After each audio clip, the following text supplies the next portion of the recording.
Hello friends, आप देख रहे हैं आपका चैनल शेयर बाजार विद आयुष। और इस वीडियो में बात करने वाले हैं बेसिकली 4 कंपनीज़ के नंबर्स के बारे में। और शुरुआत करेंगे हम जियो फिनेंशियल सर्विसेज से।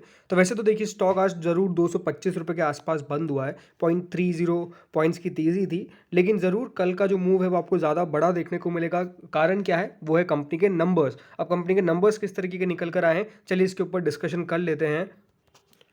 तो फ्रेंड देखिए, हम जियो फिनेंशियल सर्विसेज लिमिटेड यानी जियो फिनेंशियल के नंबर्स पर आ चुके हैं। और नंबर्स में सबसे पहले बात करेंगे कंपनी के रेवेन्यू के ऊपर कि कंपनी का रेवेन्यू कितना है, राइट। अब याद रखिएगा, नंबर्स को वाई वाई कंपेयर करने का ज़्यादा मतलब नहीं है, इसलिए हम ज़्यादातर क्यू ऑन क्यू पे बात करेंगे। तो क्यू ऑन क्यू पे बात करके सबसे पहले देख लेते हैं किस तरीके के नंबर्स है। बिकॉज कंपनी के जो पिछले बार के नंबर्स है वो ऐसे कंपनी पहले Q2 के नंबर्स पेश ऐसे नहीं करती थी, इस बार से स्टार्ट हुआ है। तो इसलिए इस बार जो नंबर्स है वो सिर्फ हम क्यू ऑन क्यू कंपेयर करेंगे, वाई वाई कंपेयर नहीं करेंगे। सो अगर पिछली बार की बात करते तो दोस्तों, पिछले क्वार्टर में कंपनी ने करीबन 201 करोड़ के आसपास का अपना टोटल रेवेन्यू पेश किया था, जो इस बार घट के 186 करोड़ रुपीस हुआ है। यानी 201 करोड़ का जो कंपनी का रेवेन्यू था वो घट के 186 करोड़ होता हुआ देखने को मिला है। ये हम बात कर रहे हैं कंपनी की इंटरेस्ट इनकम की, ये बात ध्यान रखिएगा। लेकिन याद रखिएगा, रेवेन्यू फ्रॉम ऑपरेशंस में बहुत सारी चीज़ें हैं, जिसमें रेवेन्यू में इंटरेस्ट आ जाती है, डिविडेंड आ जाती है, फीस एंड कमीशन इनकम है और net gain on fair value changes है। तो 3-4 चीज़ें हैं। तो टोटल मिलाकर जो कंपनी का रेवेन्यू बनता है वो दोस्तों पिछले क्वार्टर में था करीबन 414 करोड़। कितना? 414 करोड़ का था, जो इस बार बढ़ के 608 करोड़ हो चुका है। रीज़न क्या है? कोई डिविडेंड इनकम दोस्तों कंपनी की पिछली बार नहीं थी, लेकिन इस बार कंपनी ने ऑलमोस्ट 216 से ज़्यादा करोड़ ऑलमोस्ट यहाँ पे अपना डिविडेंड से कमाए हैं। इसके कारण दोस्तों जो कंपनी की टोटल इनकम हो जाती है, वो टोटल रेवेन्यू हो जाता है, वो ऑलमोस्ट 608 करोड़ रुपीस हो जाता है, जो कंपनी का टोटल इनकम भी है। कितना? 608 करोड़। अब दोस्तों जब मैं बात करता हूँ कंपनी के प्रॉफिट्स के अंदर, तो याद रखिएगा कंपनी के प्रॉफिट के अंदर एक चीज़ जो सबसे इंपॉर्टेंट है वो है दोस्तों कंपनी का share of profit from its associates and जेवी यानी जॉइंट वेंचर। दूसरी बात क्या है कि कंपनी के ज़्यादा कुछ एक्सपेंसेस नहीं है। तो इस बार जो कंपनी का प्रॉफिट दिखेंगे वो काफ़ी आपको चौंकाने वाला हो सकता है, क्योंकि कंपनी ने 608 करोड़ का रेवेन्यू ज़रूर दोस्तों इस बार पेश किया है, लेकिन जो प्रॉफिट आफ्टर टैक्स है, PAT जो कंपनी का है वो कितना है, वो आप खुद देख के हैरान हो जाएंगे। पिछले साल था वो, पिछले क्वार्टर में था 331 करोड़, जिसमें कंपनी ने रेवेन्यू कितना जनरेट किया था। कंपनी का जो रेवेन्यू था वो ज़्यादा कुछ खास नहीं था। मतलब 331 करोड़ का कंपनी का ये है प्रॉफिट पिछली बार का, और 414 करोड़ का कंपनी का रेवेन्यू था। और इस बार दोस्तों कंपनी ने जो प्रॉफिट रिपोर्ट किया है वो 668 करोड़ किया है। जी हाँ, बिल्कुल आप सही सुन रहे हैं, 668 करोड़ रुपीस का कंपनी का प्रॉफिट बेसिकली आता हुआ देखने को मिला है। और कंपनी का रेवेन्यू कितना है? कंपनी का रेवेन्यू है 608 करोड़ का। 608 करोड़ का कंपनी का दोस्तों रेवेन्यू है, और कंपनी का प्रॉफिट कितना है? 668 करोड़ का। तो ये नंबर आपको क्यों चौंका रहे हैं? रीज़न सिंपल है, इसके अंदर कंपनी के जॉइंट वेंचर्स के प्रॉफिट है और कंपनी के एसोसिएट्स के प्रॉफिट है। इसीलिए दोस्तों इस तरह की चीज़ें आपको देखने को मिलेगी। बाकी ये ज़रूर है, जो EPS है कंपनी का पिछले क्वार्टर में 0.52 का था, अब 1.05 का हो चुका है। रीज़न सिंपल है, कंपनी का प्रॉफिट ऑलमोस्ट डबल से ज़्यादा हो चुका है, जिसके कारण दोस्तों कंपनी की EPS में आपको इतनी बड़ी छलांग देखने को मिल जाएगी। तो नंबर्स जियो फिनेंशियल के बढ़िया ही दिखते हैं, क्योंकि देखिए इनके नंबर्स का कोई एस्टिमेट नहीं है, कोई अनुमान नहीं कि कितने नंबर्स आने चाहिए थे और कितने आए हैं। तो नंबर्स हम कह सकते हैं फ्रंट साइड पे बढ़िया ही देखने को मिलेंगे। बट डेफिनेटली यहाँ पर क्वेश्चन हो सकता है कंपनी के प्राइस टू अर्निंग का यानी P रेशियो का, जो थोड़ा सा महंगा दिखता है। बट देखना यही होगा कि कल किस तरह से मूव करता है। जब से दोस्तों स्टॉक की लिस्टिंग हुई है, तब से कह सकते हैं कि मतलब कुछ खास किया नहीं है, और स्टॉक कुछ खास बढ़िया बढ़ भी नहीं पा रहा है। एक रेंज के आसपास अटकता हुआ देखने को मिल रहा है, बट स्टिल कह सकते हैं कोई बुरी कंपनी नहीं है जियो फाइनेंशियल सर्विसेज। नंबर्स जिस तरीके के निकल कर रहे हैं वो तो अपने आप में काफ़ी बढ़िया ही दिखाता है। तो लेट्स सी होता क्या है। बाकी मुझे लगता है कि हाँ, इसके अंदर लॉन्ग टर्म के अंदर कंपनी बुरी नहीं दिखती है। हाँ, ये है कि इस सेट ऑफ नंबर्स को कंपनी अगर बार बार दोहरा पाएगी, तब जाके डेफिनेटली कंपनी की ग्रोथ आपको साफ साफ अच्छी देखने को मिलेगी। फ्रेंड्स, अगले जो नंबर्स है वो है साइंट DLM के। साइंट DLM हाल ही में दोस्तों एक लिस्टेड कंपनी है, ये साइंट की सब्सिडरी है साइंट DLM। सो आज इनके भी नंबर्स निकल कर आए हैं, और जो नंबर्स है वो काफ़ी बढ़िया देखने को मिलेंगे। कंपनी का जो सेल है 170 करोड़ से बढ़ के 292 करोड़ का हो चुका है। ऑलमोस्ट 72% कंपनी की सेल्स में इंक्रीज देखने को मिला है। वहीं जो कंपनी का नेट प्रॉफिट है वो दोस्तों 7 करोड़ से बढ़ के 14 करोड़ पर आ चुका है, यानी ऑलमोस्ट 106% का ग्रोथ आपको देखने को मिल जाएगा। प्रीवियस क्वार्टर में कंपनी ने दोस्तों जो रेवेन्यू पोस्ट किया था वो 217 करोड़ का किया था, जो बढ़ के 292 करोड़ हो चुका है। तो क्यू ऑन क्यू भी बढ़ा थे। वही प्रॉफिट जो था वो 5.36 करोड़ का था, जो बढ़ के 14.6 करोड़ का हो चुका है। यानी कंपनी का जो ओवरऑल आपको रिजल्ट्स देखने को मिलेंगे वो डेफिनेटली काफ़ी शानदार है। अगर मैं इसमें बात करता हूँ अनुमान की, इसमें दोस्तों ब्लूमबर्ग का ज़रूर एक एस्टिमेट था साइन डीएलएम के नंबर्स में। तो रेवेन्यू दोस्तों मान के चल रहे थे कि 275 करोड़ पर आएगा, लेकिन 291 करोड़ आता है। यानी कंपनी के जो रेवेन्यू है वो बेसिकली एक्सपेक्टेशन से ऊपर आता हुआ देखने को मिला है। वहीं जो दोस्तों कंपनी के ऑपरेटिंग प्रॉफिट मार्जिन्स है वो डेफिनेटली 9.10% माने जा रहे थे कि आएंगे, लेकिन 8.06% कंपनी के ऑपरेटिंग प्रॉफिट मार्जिन्स आए। तो थोड़े से मार्जिन्स में आपको कमी देखने को मिलेगी। लेकिन जो कंपनी का नेट प्रॉफिट है वो 9.4 करोड़ माना जा रहा था, जो आया कितना है 14.65 करोड़। तो ये तो काफ़ी लार्ज है कंपनी के नंबर्स में। बाकी जो कंपनी का EBITDA है वो 25 करोड़ माना जा रहा था, लेकिन आया कितना है 23.53 करोड़। बट ओवरऑल नंबर्स को अगर हम देखा जाए तो नंबर्स साइन डीएलएम के बढ़िया दिखते हैं।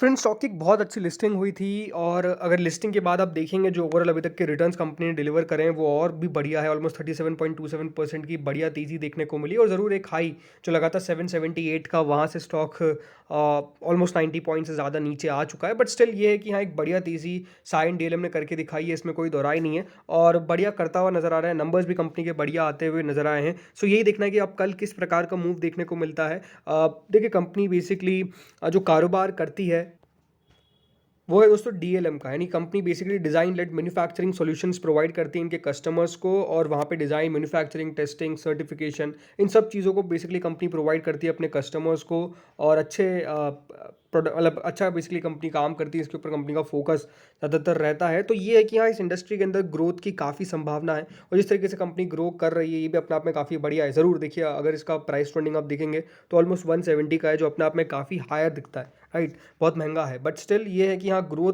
देखने को मिल रही है और कंपनी बढ़िया कर रही है। ज़रूर देखिए, नंबर्स अच्छे इसी तरह से आने पड़ेंगे, तब जाके ये प्राइस जो है वो सस्टेन कर पाएगा। जैसे मैंने कहा, वैल्यूएशंस थोड़े से एक्सपेंसिव है, इसमें कोई भी डाउट नहीं है। बट देखना ये कि आने वाले समय के अंदर कंपनी कितनी ग्रोथ कर पाती है। और याद रखिए, अगर बढ़ती हुई कंपनी है तो बाजार वैल्यूएशंस को एक बार दरकिनार भी करने को तैयार हो जाता है, इसमें कोई डाउट नहीं है। C8 के भी दोस्तों नंबर्स रिलीज़ हो चुके हैं, और नंबर्स C8 की भी अच्छे ही दिखते हैं। ऑलमोस्ट नेट प्रॉफिट 208 करोड़ पर आया, और रेवेन्यू ऑलमोस्ट 5.5% बेसिकली ग्रोथ करता हुआ नजर आया 3053 करोड़ पर। अगर नंबर्स की बात करता हूँ तो नंबर्स में दोस्तों अगर दोनों देखा जाए, जो बाजार मतलब इन्होंने नंबर्स दिए और जो बाजार की एक्सपेक्टेशंस थी उसके हिसाब से अगर देखा जाए तो कंपनी का रेवेन्यू ऑलमोस्ट 3053 करोड़ पर आया है। वहीं दोस्तों एक्सपेक्टेशंस ये थी कि 3044 करोड़ पर कंपनी का रेवेन्यू आ सकता है। इसका मतलब ये है कि बाजार के एक्सपेक्टेशंस के आसपास ही कंपनी का रेवेन्यू आया है। ऑलमोस्ट 5.48% के आसपास का आपको ग्रोथ देखने को मिलेगा सालाना तौर पर। ऑपरेटिंग प्रॉफिट मार्जिन्स काफ़ी बढ़िया रहे हैं कंपनी के। बाजार की एक्सपेक्टेशंस थी कि 13.50% पर आएंगे, लेकिन 14.93% पर आए, जो ऑलमोस्ट 792 बेसिस पॉइंट ऊपर है पिछले साल के मुकाबले। इसका मतलब कंपनी ने अपने ऑपरेटिंग प्रॉफिट मार्जिन्स पे काफ़ी ज़्यादा सुधार किया है, इसको कोई भी डिनाई नहीं कर सकता है। जो कंपनी का नेट प्रॉफिट है, बाजार का अनुमान था कि 178.95 करोड़ पर आएगा, लेकिन आया कितना 207 करोड़। इसका मतलब ये है कि कंपनी का मुनाफा काफ़ी ज़्यादा आता हुआ देखने को मिला है, ऑलमोस्ट 3125.46% ज़्यादा। मतलब इतना ज़्यादा कंपनी का मुनाफा है, ऑलमोस्ट 2-3 करोड़ के आसपास का मुनाफा था पिछली बार। इसीलिए इस बार नंबर्स आपको कंपनी के प्रॉफिट में इतना ज़्यादा इजाफा देखने को मिल रहा है। बट ये था क्या, मुनाफा तो आने वाला था, अच्छा खासा मुनाफा आने वाला था। 179 करोड़ के आसपास की एक्सपेक्टेशंस थी, बट कंपनी ने 208 करोड़ के आसपास का अपना प्रॉफिट दिया है। वहीं जो कंपनी का EBITDA था वो ऑलमोस्ट 411 करोड़ के आसपास आने की उम्मीद थी, जो 456 करोड़ पर आया। ये भी ऑलमोस्ट 124.53% ज़्यादा है। तो ये बात सिंपल है कि जो C8 ने अपने नंबर्स पेश करे हैं टायर मेकर ने, वो बहुत ही ज़्यादा दमदार है। और ऐसा नहीं कि इस क्वार्टर में नंबर्स ऐसे पेश किए, कंपनी लगातार पिछले कुछ क्वार्टर्स में अच्छे नंबर्स पेश करती आ रही है, जो अपने आप में काफ़ी दमदार है, काफ़ी शानदार है, इसमें कोई दोहराई नहीं है। स्टॉक अगर आज देखा जाए तो ऑलमोस्ट 30.75 रुपीज़ नीचे था, 1-1.5% के आसपास की गिरावट थी। पिछले एक महीने में 1.92% गिरा, लेकिन लास्ट 6 महीनों की अगर मैं बात करता हूँ तो 50% से ज़्यादा के रिटर्न्स डिलीवर किए हैं। पिछले एक साल के अंदर स्टॉक ऑलमोस्ट 40% चला है, एंड अगर लॉन्ग टर्म में आप देखेंगे तो कंपनी ने ऑलमोस्ट 10% के आसपास रिटर्न्स पहुँचने वाले हैं। तो ये बात सिंपल है कि हाँ, अच्छी कंपनी है C8, और मुझे लगता है कि इस पूरी इंडस्ट्री के अंदर जो भी देखिए टायर मेकर्स है, इनकी कोई ग्रोथ रुकने वाली नहीं है। जितनी कार्स बनेगी, टायर्स तो चाहिए ना, राइट। और जिस तरीके से देखिए अपने आप में मार्केट लीडर सा बनता हुआ देखने को मिलता है MRF, C8, ये 2-3 जो ज़्यादा बड़े नाम है वो दोस्तों ज़रूर आते हैं सामने, और इनके ग्रोथ जो नंबर्स पे है वो साफ साफ अब दिखती भी है। तो ऐसा नहीं कि नाम है, काम भी है, और काम जो है वो अपने आप में काफ़ी दमदार है। मेरे हिसाब से यही है कि एक लॉन्ग टर्म वाला स्टॉक है, बिकॉज चला काफ़ी लेट, लेकिन ये था कि चला, उसके बाद जो चला वो अपने आप में देखिए आज दमदार से रिटर्न्स हम कह सकते हैं डिलीवर कंपनी ने करे हैं। ज़रूर देखिए स्टॉक अपने 52 वीक हाई 2642 से 2106 पे अभी ट्रेड कर रहा है, बट आई थिंक ये बढ़ जाएगा, कोई बहुत बड़ी बात नहीं है। एक दो दिन के अंदर ही ऐसा नहीं होता है कि स्टॉक ख़राब हो जाता है। स्टॉक के अंदर आप समय दीजिए, बट मुझे लगता है कि कल एक बड़ी तेज़ी हम C8 के अंदर ओवरऑल देखने वाले हैं, क्योंकि जिस तरीके के नंबर्स हैं वो बहुत ज़्यादा अच्छे हैं। दोस्तों नेक्स्ट नंबर्स है नेल्को के। अब नेल्को के नंबर्स भी कह सकते हैं कि ठीक ठाक निकल कर आए हैं। 75.4 करोड़ की कंपनी की सेल्स थी पिछले साल, वो बढ़ के 76.6 करोड़ हुई है। पिछले क्वार्टर में 78.8 करोड़ थी, यानी सेल्स में कोई खास बढ़ोतरी देखने को नहीं मिली है। यहीं अगर नेट प्रॉफिट की बात करें तो 4.47 करोड़ था, वो बढ़ के 5.69 हो गया। पिछले क्वार्टर में 5.73 करोड़ था, उससे घट के 5.69 आ गया। तो नेल्को के नंबर्स देखा जाए तो बहुत अच्छे देखने को नहीं मिलेंगे। अब यही है कि इस स्टॉक की अगर बात करते हैं तो नेल्को अपने आप में कह सकते हैं बहुत बढ़िया कंपनी रहा, लेकिन हाल फिलहाल में जिस तरीके से मेटल्स की हालत हुई है ख़राब, उसका असर साफ साफ इधर भी आया है। और लास्ट 6 महीने में ज़रूर 40-45% की तेज़ी देखने को मिली है, जो बट इस बार के जो नंबर्स हैं वो कह सकते हैं अभी भी प्रेशर में आपको देखने को मिलेंगे। बट ये है कि यहाँ पूरे सेक्टर के ऊपर इस तरीके की प्रॉब्लम है तो बाज़ार कभी कभार दरकिनार भी कर देता है। बट ये है कि एक रिकवरी हमको साफ साफ देखने को मिली है। पिछले 1 साल के अंदर नेल्को के अंदर साफ साफ एक रिकवरी सी अटेम्प्ट करी है। बट जो आज ये नंबर्स निकल कर आए हैं इसके कारण मुझे लगता है कि एक और गिरावट का दिन यहाँ पर कल हो सकता है, तो वो ज़रूर नज़र रखें। बट ठीक है, ये है कि देखिए जिस तरीके से पूरा सेक्टर साइक्लिकल रिकवरी मारेगा वैसे वैसे सारी कंपनीज रिकवरी मारेगी। बट जब तक प्रॉब्लम है आपको नंबर्स इसी प्रकार के कुछ देखने को मिलेंगे, इनसे नहीं सब सेक्टर लीडर से भी ऐसे नंबर्स देखने को मिलेंगे। तो ये बात इंपॉर्टेंट है। तो फ्रेंड्स इस वीडियो में इतना ही था। होपफुली आपको वीडियो बढ़िया लगा होगा। अगर लगा तो लाइक कर देना, चैनल से पहली बार जुड़े सब्सक्राइब कर देना। Thank you friends for watching this video.